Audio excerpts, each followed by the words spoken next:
Tu te réveilles en pleine nuit. Il est exactement 3 heures du matin. Ton cœur bat plus vite, ton esprit est agité. Et tu te demandes, pourquoi maintenant? Est-ce que Dieu essaie de me dire quelque chose? Ce n'est pas un hasard. Il y a un mystère spirituel derrière ce réveil nocturne. Et si tu apprends à prier au bon moment, tu peux débloquer des bénédictions, briser des malédictions et te protéger contre les forces invisibles. Reste jusqu'au bout, ce que tu vas découvrir peut changer ta vie. Il est 3 heures du matin, le silence règne, l'obscurité enveloppe tout, et pourtant, quelque chose en toi s'éveille. Tu ouvres les yeux sans comprendre pourquoi. Ce moment si étrange, si mystérieux, pourrait bien être une invitation divine. Ce n'est pas une coïncidence. Dans la spiritualité chrétienne, cette heure est souvent décrite comme l'heure de l'intercession, celle où les cieux s'ouvrent pour entendre les soupirs du cœur. Les forces malignes s'agitent, mais la prière, à cette heure, devient un bouclier de protection. Dieu choisit parfois les heures les plus sombres pour révéler sa lumière. De nombreux croyants témoignent d'un réveil répété à cette heure précise. Ce n'est pas un hasard, mais une alerte spirituelle. À 3 heures du matin, ton esprit est plus réceptif. L'agitation du monde s'estompe et la voix de Dieu devient plus claire. La Bible regorge d'exemples où Dieu parle dans la nuit. À Samuel, à Jacob, à Joseph. La prière à cette heure est un acte de foi et de résistance, un moment où l'âme crie pour la libération, la guérison, la victoire. C'est aussi un temps pour revêtir l'armure spirituelle, invoquer la sécurité divine et proclamer la bénédiction sur chaque domaine de sa vie. Le combat spirituel est réel et souvent plus intense quand le monde dort. Les 3 heures du matin sont stratégiques. L'ennemi agit dans les ténèbres, mais celui qui se lève pour prier agit dans la lumière. Il y a un renforcement qui s'opère à genoux. Tu ne combats pas seul. Chaque mot murmuré est une flèche envoyée dans le camp ennemi. Ce moment est propice pour déclarer la fin de la dépression, briser les chaînes de l'anxiété et réclamer la prospérité que Dieu a promise. La spiritualité chrétienne devient alors vivante, agissante, imprégnée de pouvoir divin. Imagine-toi debout, les yeux encore embués, mais le cœur en feu, priant pour la protection de ta maison, pour la santé de tes enfants, pour la transformation de ton couple. Cette prière, silencieuse mais puissante, est entendue. Elle ouvre les portes des miracles. Les anges sont envoyés, les forteresses tombent, les malédictions sont rompues. À cette heure-là, la prière devient une forme d'intercession céleste, un lien sacré entre toi et le Créateur. Elle apporte l'espoir, l'abondance, la provision. Même si tu ne ressens rien sur le moment, sache que dans le monde invisible, des choses bougent.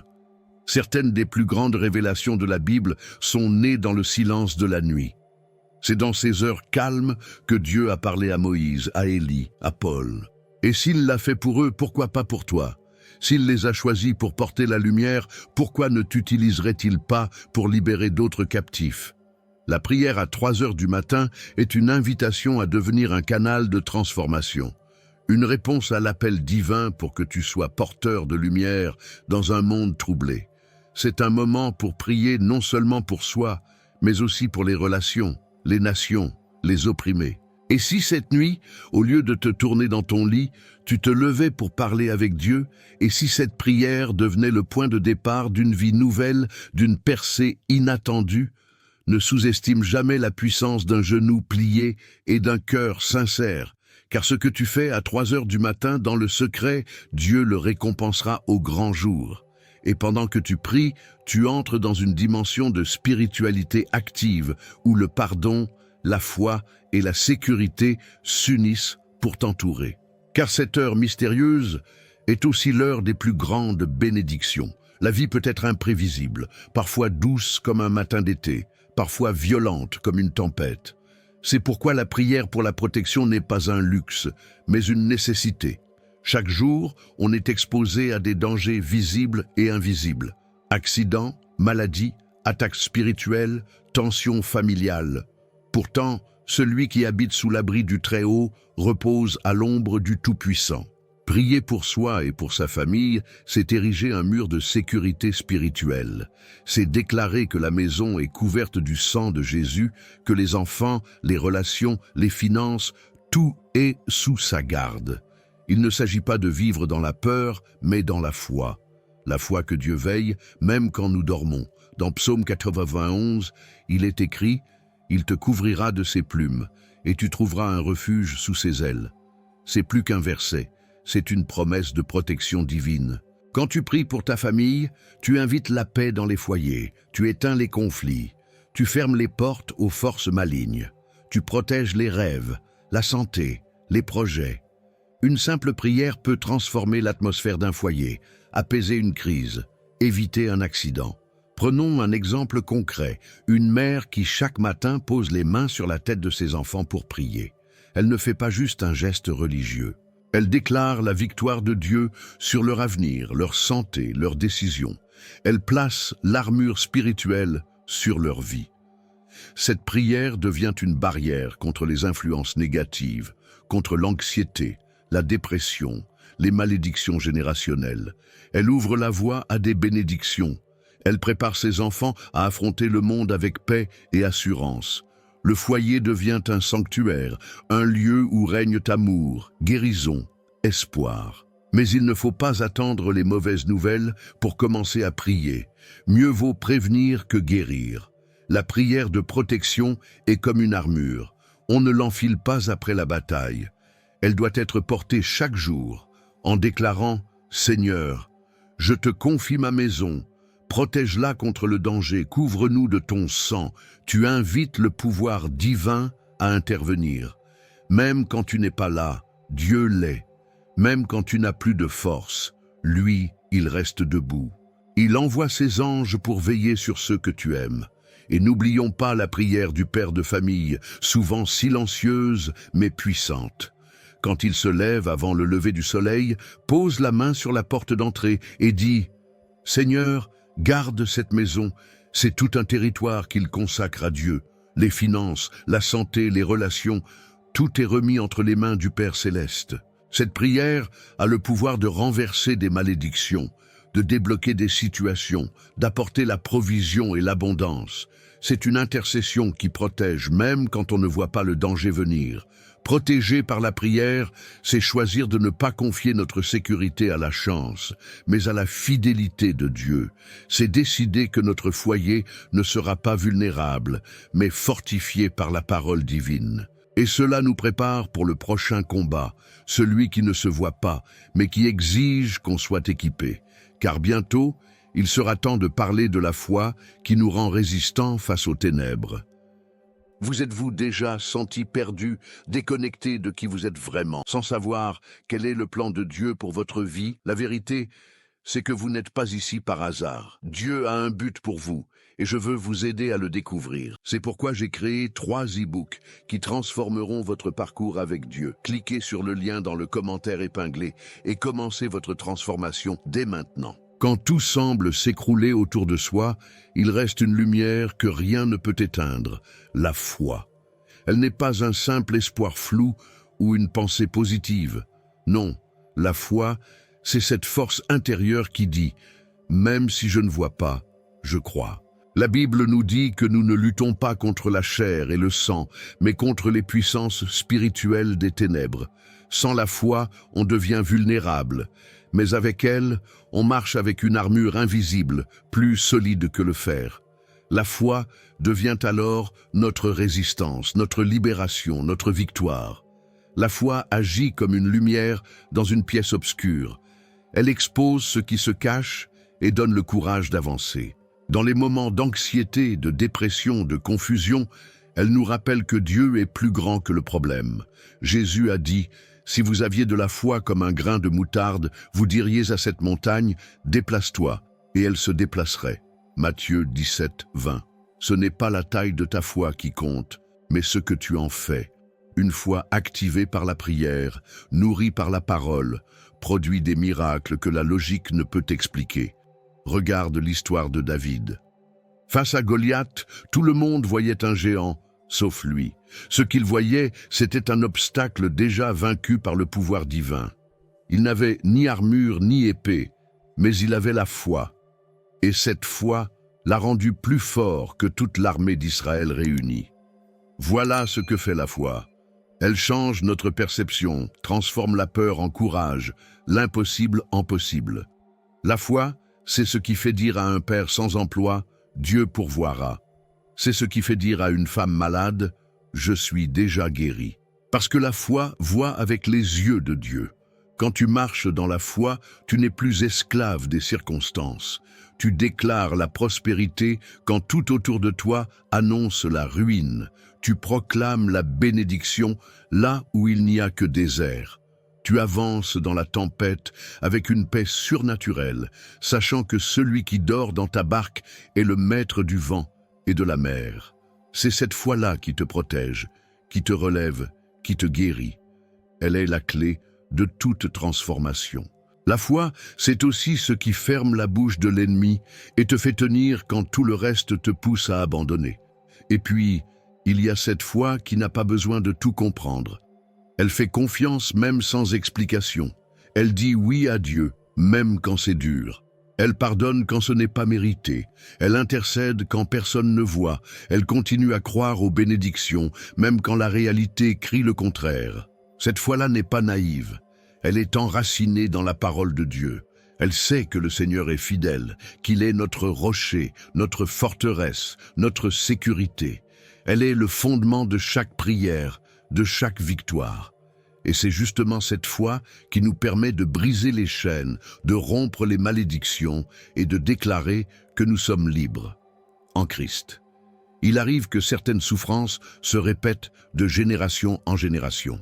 Des maladies inexplicables, des relations toxiques, des blocages financiers constants.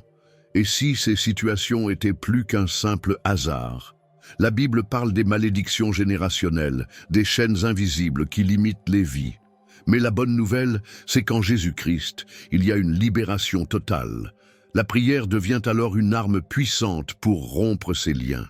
Il est temps de dire non au pacte caché, non aux héritages sombres, et oui à la transformation par le pouvoir divin. Chaque fois que tu déclares « Je suis libre au nom de Jésus », tu mets en mouvement une guerre spirituelle. Tu brises non seulement les chaînes de ton passé, mais aussi celles qui menaçaient ton avenir.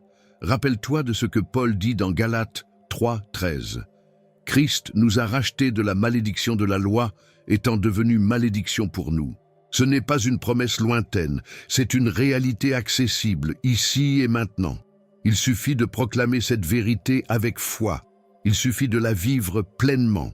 Dieu ne veut pas que tu sois prisonnier de ce que tes ancêtres ont souffert.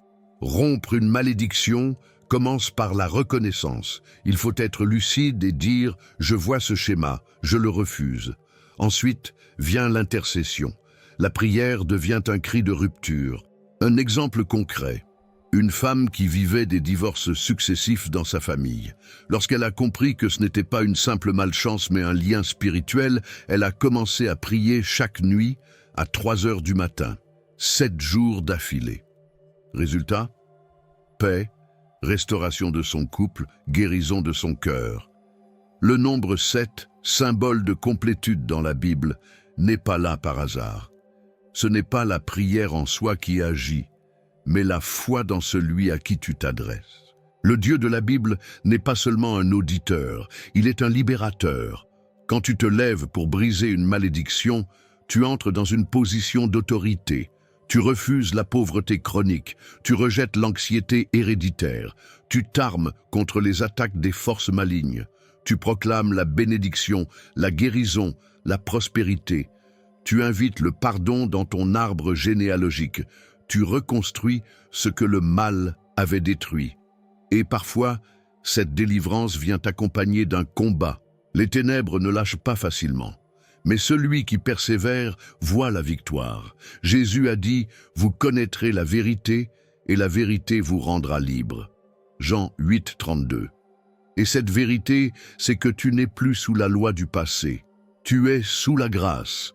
Il est possible de transformer ton histoire, d'écrire un nouveau chapitre pour toi et ta famille. Il suffit d'une décision, choisir la lumière plutôt que l'ombre, choisir la vie plutôt que la répétition. Et quand tu choisis de briser ces chaînes, une autre étape s'impose, celle du pardon. Car parfois, la malédiction ne part pas tant qu'on garde la rancune. Le pardon, ce mot simple, mais si difficile à appliquer. Beaucoup prient pour la libération, mais restent enfermés dans une prison qu'ils ont eux-mêmes verrouillée, celle de l'amertume. Pourtant, Jésus nous a enseigné une vérité radicale. Si vous ne pardonnez pas, vous ne serez pas non plus pardonnés. Matthieu 6,15. Le pardon n'est pas une option, c'est une clé qui ouvre la porte de la guérison, de la paix, de la transformation. Tant que tu gardes la rancune, tu empêches Dieu d'agir pleinement. Tu bloques la bénédiction que tu réclames. Libérer celui qui t'a blessé ne signifie pas minimiser le mal. Cela veut dire choisir de ne plus porter ce fardeau. Imagine quelqu'un qui traîne une valise lourde jour et nuit. C'est ce que fait celui qui refuse de pardonner. Il prie pour la santé, mais sa colère ronge son cœur. Il prie pour l'abondance, mais son âme est fermée. Le pardon est un acte spirituel fort. Il brise les malédictions, il guérit l'anxiété, il restaure les relations. Ce n'est pas un oubli, c'est un choix. Le choix de laisser Dieu être le juge, le réparateur, le consolateur. Un témoignage marquant. Un homme abandonné par son père dans l'enfance qui vivait avec un vide affectif profond.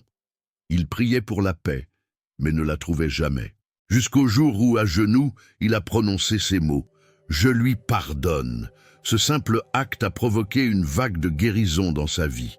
Il a dormi paisiblement pour la première fois depuis des années.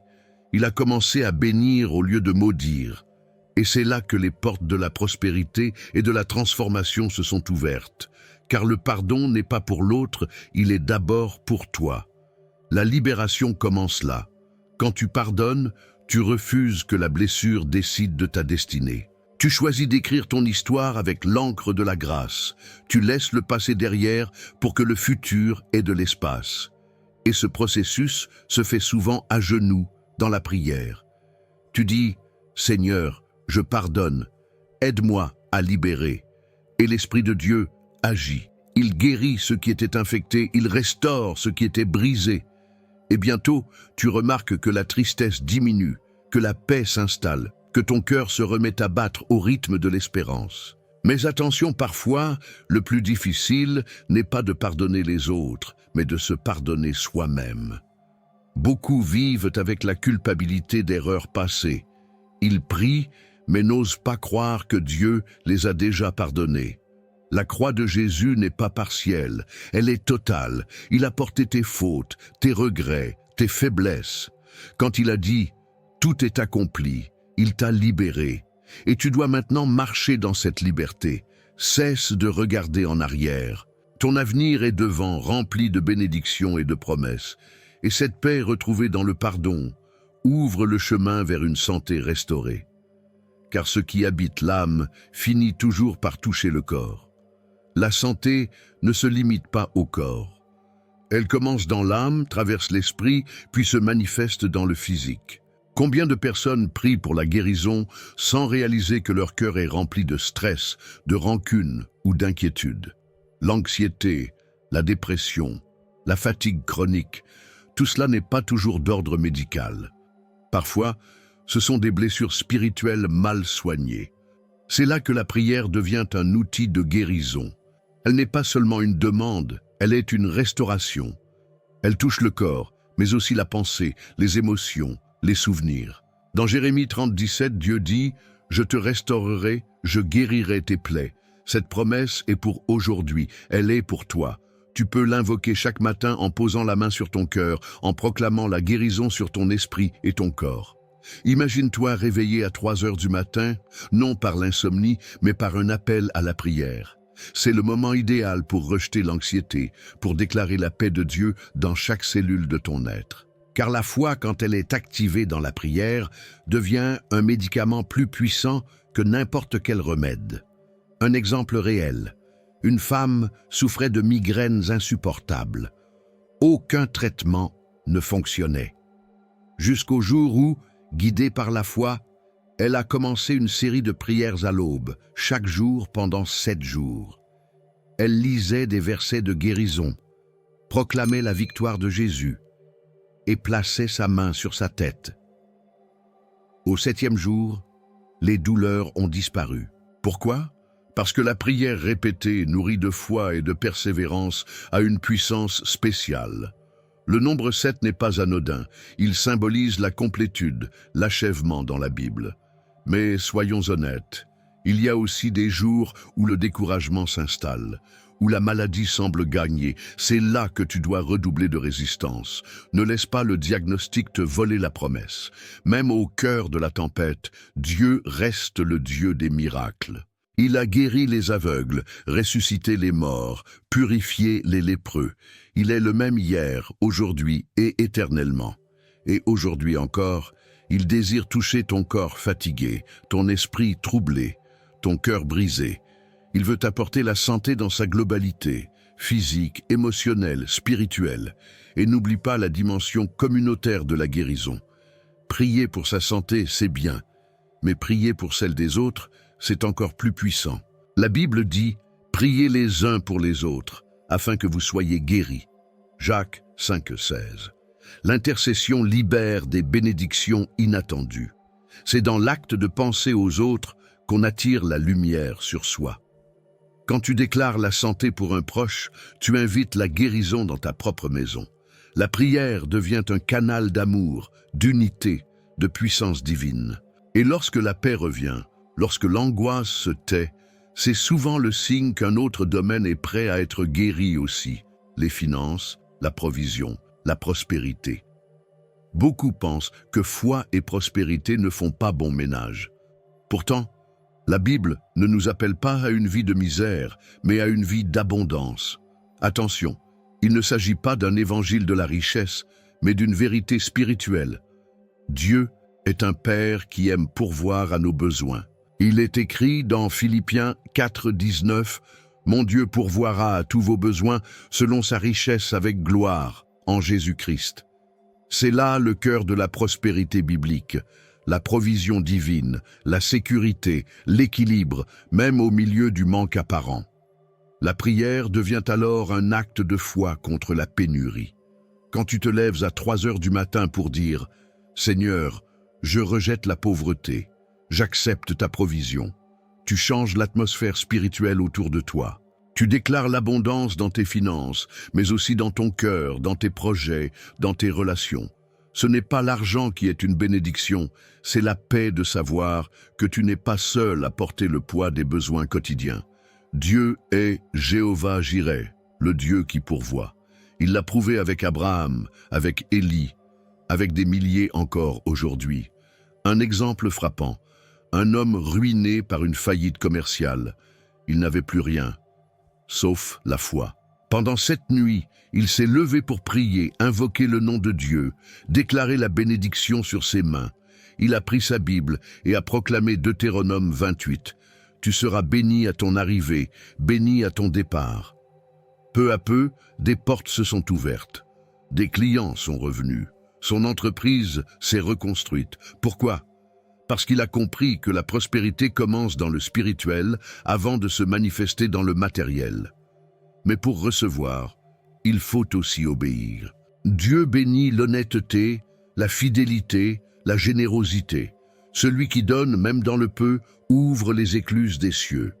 Il y a plus de bonheur à donner qu'à recevoir, disait Jésus, Acte 20, 35. Et c'est une vérité spirituelle puissante. La main qui bénit est elle-même bénie. Chaque acte de foi dans le domaine des finances, que ce soit la dîme, l'aumône, l'offrande, attire la faveur divine. Ce n'est pas de la magie, c'est une loi spirituelle. On récolte ce qu'on sème.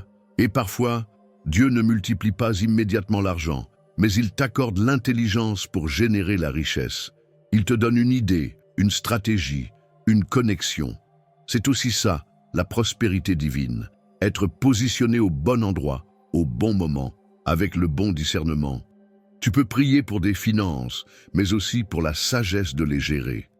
Et tu verras que même avec peu, Dieu peut faire beaucoup. Tu passeras de la survie à l'abondance, du manque à la provision, du chaos à l'ordre. Et cette prospérité n'est pas que pour toi.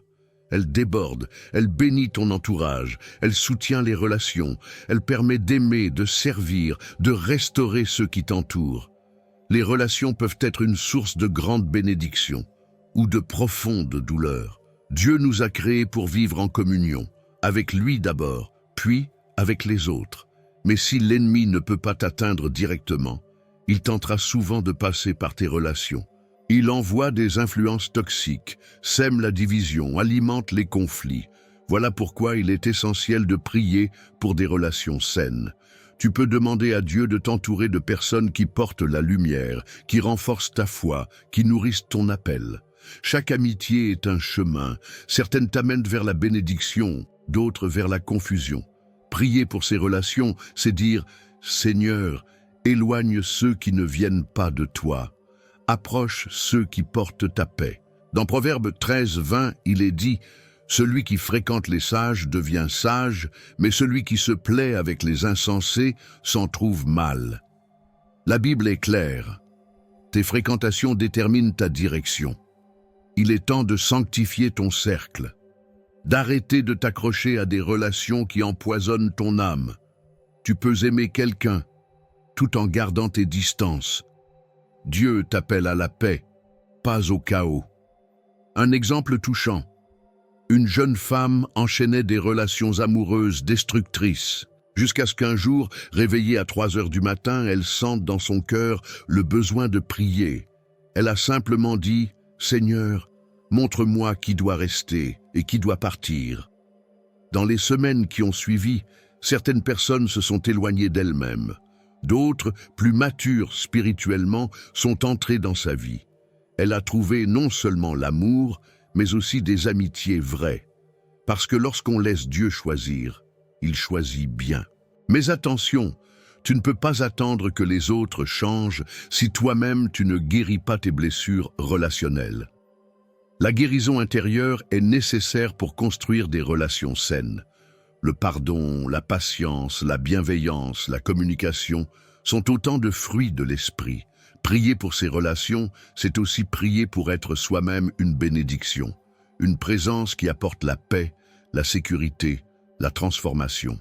Tu deviens un canal de bénédiction dans le foyer, au travail, dans les amitiés, et parfois, il faut oser rompre les liens toxiques. Ces relations qui t'éloignent de Dieu, qui volent ta paix, qui cultivent l'anxiété. Ce n'est pas un acte de haine, c'est un acte de foi. Tu fais place à l'abondance relationnelle que Dieu veut pour toi, à une famille spirituelle qui te relève, t'encourage, prie pour toi. Tu n'es pas fait pour être seul, mais tu es fait pour bien t'entourer. Choisis des relations qui renforcent ton armure spirituelle, qui prient avec toi, qui proclament la victoire avec toi. Car une fois bien entouré, tu peux avancer sans peur, prête à revêtir cette armure dont parle la Bible. Celle qui te prépare aux combats invisibles, mais bien réels de la foi. Un soldat ne va pas au combat sans son équipement, et toi non plus, tu ne peux affronter les batailles spirituelles à main nue. L'ennemi rôde, cherchant qui dévorer, et il ne prévient pas. La Bible nous exhorte donc à revêtir chaque jour l'armure spirituelle. Éphésiens 6:11 dit « Revêtez-vous de toutes les armes de Dieu afin de pouvoir tenir ferme contre les ruses du diable. » Ce n'est pas un conseil, c'est une nécessité. Sans cette protection, tu t'exposes. Avec elle, tu avances dans la sécurité, la paix et la victoire. L'armure commence avec la ceinture de la vérité. Elle te garde droit, te protège des mensonges. Ensuite, la cuirasse de la justice. Elle couvre ton cœur, tes émotions, tes intentions. Tu mets ensuite les chaussures du zèle, prêtes à marcher dans l'évangile de paix, même quand la route est difficile. Le bouclier de la foi te défend contre les attaques, flèches de doute, de peur, de rejet. Le casque du salut protège tes pensées, ton identité. Et enfin, l'épée de l'esprit, la parole de Dieu. C'est la seule arme offensive. Apprends à la manier avec puissance. Imagine un chrétien qui commence chaque jour en proclamant cette armure dans la prière. « Seigneur, je ceins mes reins de vérité. Je couvre mon cœur de justice. Je marche dans ta paix. Je tiens mon bouclier. Je protège mes pensées. Je saisis ton épée. » Ce n'est pas une récitation mécanique, c'est une déclaration de guerre spirituelle. C'est un acte de foi, de résistance, de transformation. Et cela change toute ta posture. Tu ne subis plus les attaques, tu les affrontes en position de force, de puissance, avec l'autorité que Dieu t'a donnée. Un témoignage fort, un père de famille, harcelé par des cauchemars, se réveillait chaque nuit dans l'angoisse. Jusqu'au jour où, conseillé par un frère en Christ, il a commencé à prier chaque soir avec Éphésiens 6. Il visualisait chaque pièce de l'armure. En une semaine, les cauchemars ont cessé. Pourquoi ? Parce qu'il s'est aligné avec la parole. Il a invoqué la protection divine. Et les forces malignes ont dû reculer. Ce genre de prière active le ciel. Elle appelle les anges à tes côtés. Elle ferme les portes aux attaques. Et attention, cette armure n'est pas pour les moments de crise uniquement. C'est un style de vie, une discipline spirituelle. Chaque matin, chaque soir, dans chaque combat. Tu la portes aussi pour protéger ta santé, ta famille, ta paix intérieure. Elle devient ton habit de tous les jours, ton code d'accès à la sécurité spirituelle. Et quand tu vis ainsi, tu te rends compte que même au milieu du chaos, tu es debout, protégé, fortifié. Le monde peut s'écrouler autour de toi, mais toi, tu restes inébranlable. Et si tu veux voir cette force se manifester concrètement, il existe une pratique biblique, ancienne et puissante, qui peut te faire entrer dans une dimension miraculeuse, prier pendant 7 jours. Le chiffre 7, dans la Bible, évoque bien plus qu'un simple nombre. Il incarne la perfection de Dieu, l'accomplissement de ses desseins et la plénitude de son œuvre. 7 jours ont suffi pour que la création tout entière prenne forme. 7 tours ont fait tomber les murailles de Jéricho. Et aujourd'hui encore, s'engager dans une prière répétée durant 7 jours peut déclencher une vague de bénédictions surnaturelles. Il ne s'agit pas d'une routine religieuse, mais d'un acte d'obéissance et de foi, un cri persistant de l'âme qui cherche Dieu de tout son cœur. Prier pendant 7 jours, c'est entrer dans une dimension de discipline spirituelle où l'esprit se soumet et le cœur s'aligne à la volonté divine. Ce processus transforme le croyant. Il apprend à écouter, à attendre, à déclarer avec autorité les promesses de la parole. Chaque jour devient une brique posée dans l'édifice de sa foi. On ne prie plus seulement par besoin, mais par conviction. Et ce rythme régulier forge une armure invisible qui renforce la résistance contre les assauts de l'ennemi et éclaire le chemin de la victoire. Il est fréquent de voir des percées survenir précisément au 7e jour. Des relations restaurées, des portes financières ouvertes, des guérisons soudaines. Mais même quand rien ne change visiblement, l'âme est déjà transformée de l'intérieur. La paix remplace l'angoisse, la foi prend la place de la peur, l'assurance divine inonde le cœur.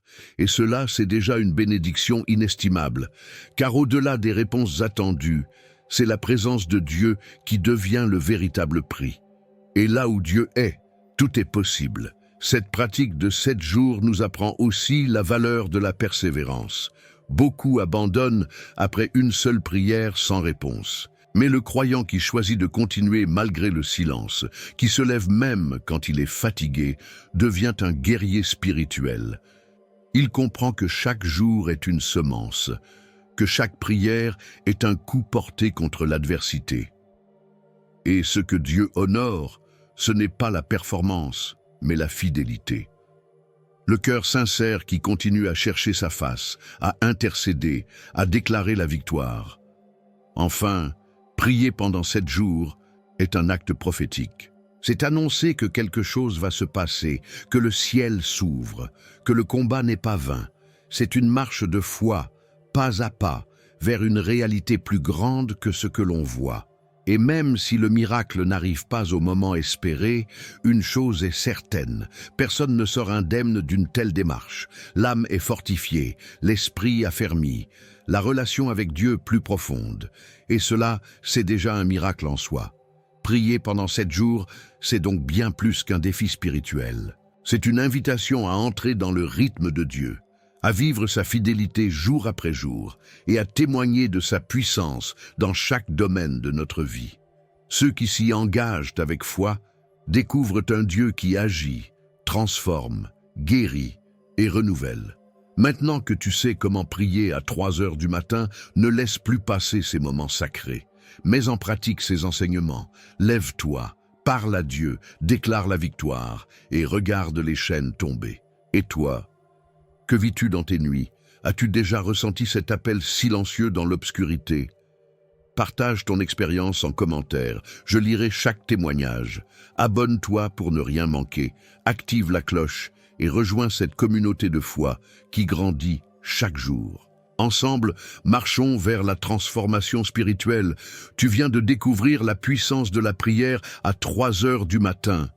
Mais as-tu déjà réfléchi à ce que faisait Jésus pendant les 3 jours entre sa mort et sa résurrection? Ce que tu vas entendre va bouleverser ta vision du monde spirituel.